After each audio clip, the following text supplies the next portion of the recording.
Tiffany awoke just before daybreak. She rose up from the ground and brushed off the bits of leaves and debris that clung to her dew-speckled skin. She recalled the few hours before with a feeling of awe that threatened to overwhelm her senses and send her rushing through the forest like a wild animal. She felt alive in a way she never experienced before. The earth beneath her feet gave off a warmth that soothed her aching muscles. The scent on a nearby bush told her of the coyote that stood sentinel over her while she slept. A robin alighted on a tree limb overhead, and for a split second she could see herself through its eyes. She glanced down at the basin beside her. It was empty of all signs and had ever been anything but a shallow hole dug by some animal. The frog spawn she had placed within it was gone as well. She smiled and began to spin in a tight circle, stretching her arms out wide as she slowly raised several inches off the ground. She touched back down a few moments later and howled in delight. Her voice carried through the trees, echoing out into the neighborhood. Suddenly she became aware of her appearance. No one would understand if they found her naked in the woods with dried blood caked on her shoulders and back. She quickly got dressed, gathered her things, and rushed home. Ben pried open the 5-gallon bucket and leapt back as if his nose had suddenly caught on fire. Tears streamed from his irritated eyes as he pawed at his face in an attempt to extinguish the nasty stench clinging to his nose hairs. "Oh, God!" he yelped in a nasal tone. Fingers clamped tightly on his nose. "So much worse than the last time you filled it. Maybe putting water in it was a bad idea." Jason tipped the shovel full of grade A poodle shit into the bucket and dropped the shovel onto the grass. Immediately shielding his nose with the crook of his arm, he stepped back and exclaimed, "Phew, yeah, I'd say it's about ready. Trust me, Benny, dog shit stew is a much better way to serve up revenge than a few turds hidden under the floor mats. This concoction will make his attempts to remove the stench, short of selling the car, completely useless." Ben snapped the lid down tightly and retreated to a safe distance, rubbing his forearm across his nose violently. "Sure, you said all that before, but it just seems we're pranking ourselves. We'll get one good whiff of it, puke if we're lucky, and then just call his daddy to deal with it while we've been torturing ourselves for nearly 2 weeks gathering all this nasty stuff." Jason laughed. "Huh. Oh, you're probably right about him passing the buck to his dad, but it'll be a whiff he'll never forget. The memory of it will spring up every time he smells a fart in an elevator, takes a stinky crap, or picks his dog shit up the park. It'll haunt him for the rest of his life, even if he lives to be 89 years old." Ben rubbed the scruff of his chin, failing to hold back a grin. "A bit melodramatic, but it does make kind of sense." "Just imagine," Jason said in a whisper, even though no one was anywhere nearby, "an 80-something-year-old adult brain, Brad Kennington, interrogating his elder care nurses, trying to figure out which one of them poured a slurry of shit over the inside of his car. It'll be all worth it, trust me." Ben shrugged and began mentally psyching himself up for the walk back to Jason's house. He knew it was useless to ask Jason to carry the bucket. He turned to see his friend standing still as a stone. The slack-jawed look on his face was hard to interpret. "What's going on, man?"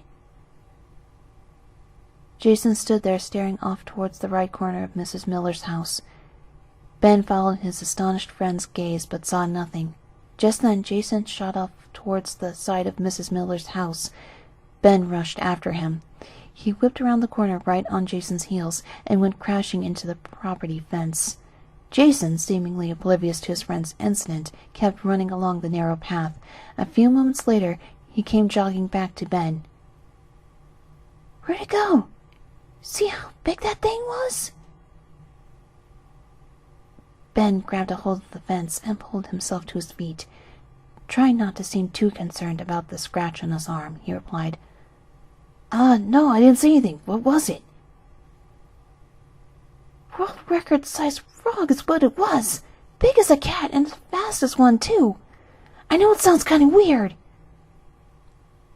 Jason said with an embarrassed look on his face, "but it was staring right at me.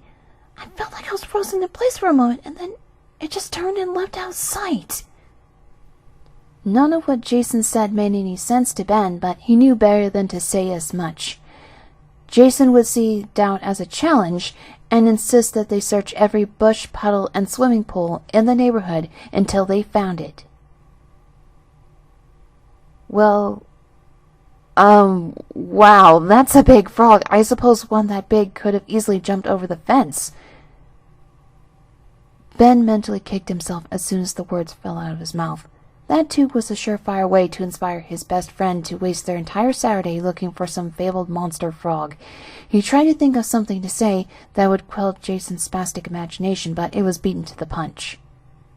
"That's quick thinking. You go around the back and I'll—" "Oh, gross! What did you step in?" Ben looked down at his shoes. His brand new Chucks were covered in thick, clear as Sprite goop. It looked like jello as it oozed down the sides of his shoes with the sluggish pace of corn syrup.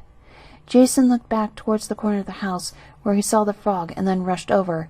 He knelt down and turned his head to Ben. "Oh, man, there's a much more snot over here. I guess this is what you slipped in. Do you think it came from the frog I saw?" Ben dipped his head down and spewed his lunch onto Mrs. Miller's lawn. Seth Cullen, nursing a bad reaction to a bee sting, stayed home from school per the doctor's orders.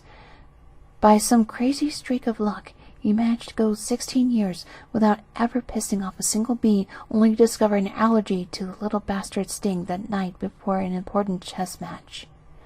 How several ornery bees got into his room while he was sleeping is a mystery he'll never figure out. Bees are not nocturnal. Patty Robinson wasn't all red and swollen like Seth, but she also did not make it to school that Monday. She laid in bed with her sore ankle resting on a few pillows and cursed her bad luck. Her untidiness, it seemed, had struck again, this time before she even managed to get both feet firmly planted underneath her. She literally slipped out of bed that morning.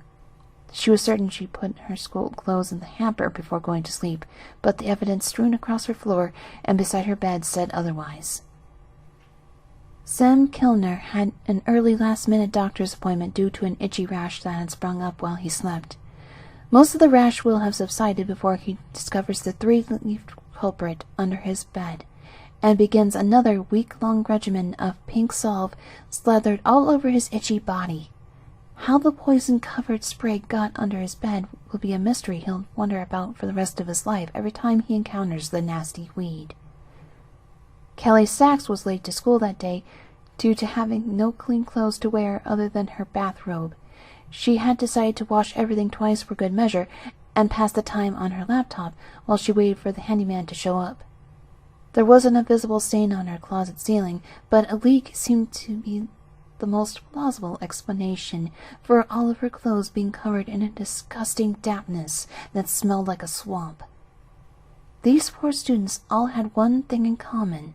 They had assigned parking spots in the student parking lot. Seth and Kelly parked bumper to bumper on aisle 3. Patty and Sam lined up in the same fashion on aisle 4, even though Brad had been one of the last kids that day to the park. He failed to notice the lane of empty parking spots. He offered his car a straight shot down to the edge of the parking lot. Jason set the 5-gallon bucket beside Brad's SUV. The horrific soup sloshed violently within. A mischievous grin sprouted upon the boy's face. The smile persisted and grew even wider when he saw the sunroof was open. "Poor, forgetful Brad, you're just too damn predictable," he muttered under his breath as he scanned the parking lot to make sure he was alone. Just then, he spotted something at the edge of the lot, sitting on the guardrail. He ducked down and began creeping toward it. "Is it the same frog I saw before?" he wondered. "No, it can't be. This one is even bigger." When he got to within 10 feet of the amphibian, it turned toward him. Jason froze as it leveled its gold eyes upon him. The drop of sweat that rolled off his brow a split second before slopped right before his eyes, held in place by some unseen force. He stood there in a crouched position, staring past the hovering water drop and right into the giant frog's eyes. A panic buzzer began to sound in his head. Just seconds before the frog leapt straight up into the air, with its gaze broken, Jason's sweat dropped to the pavement. He quickly rose up and looked to the sky. But the glare from the sun blinded him from seeing where it might have gone. Just then, he heard the sound of rolling tires behind him. Jason turned just as Brad's SUV slammed into him, carrying him the last few feet to the guardrail. News of the horrific accident at Valleyfield High reached Tiffany just minutes before she stepped off the school bus in front of her house. With tears in her eyes, she ran inside, slammed her bedroom door shut, and flopped down onto her bed. She buried her face in her pillow and cried like she never cried before. Jason was gone, and she never got to say how she felt about him. The pure agony of losing him swept through her body, but a passage from the book came to mind, soothing her. Death is merely one stepping stone in a wide river with many currents.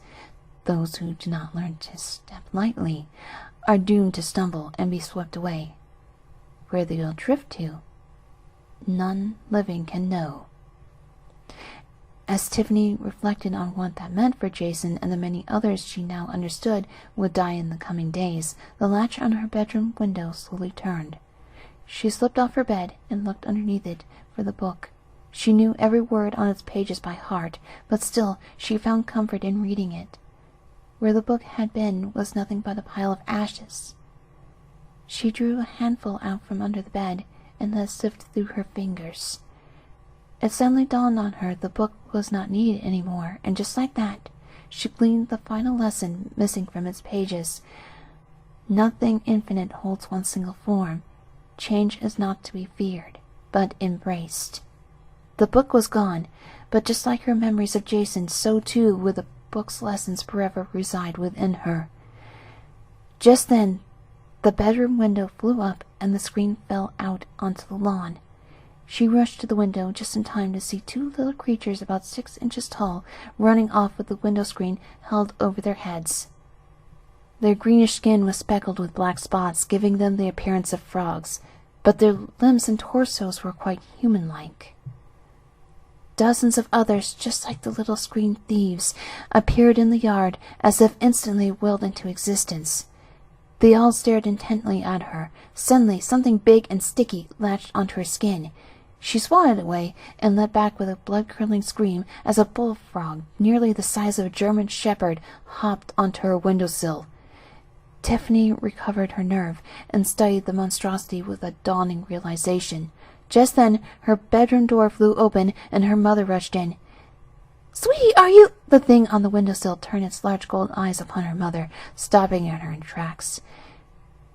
Tiffany stood there looking back and forth between her mother and the monstrous frog. She waved her hand in front of her mother's face, but received no response in return. Tiffany found inspiration in a scene from Star Wars.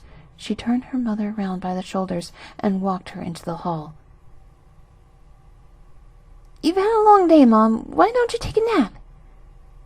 Tiffany walked back into her room and closed the door behind her as her mother slowly walked towards her bedroom. "Enough!" Tiffany commanded, turning to the massive frog in the window. "I know what you are. You're the Mischief." She thought about the portal she had chosen, and all suddenly made sense. "Well, you can stop hiding now.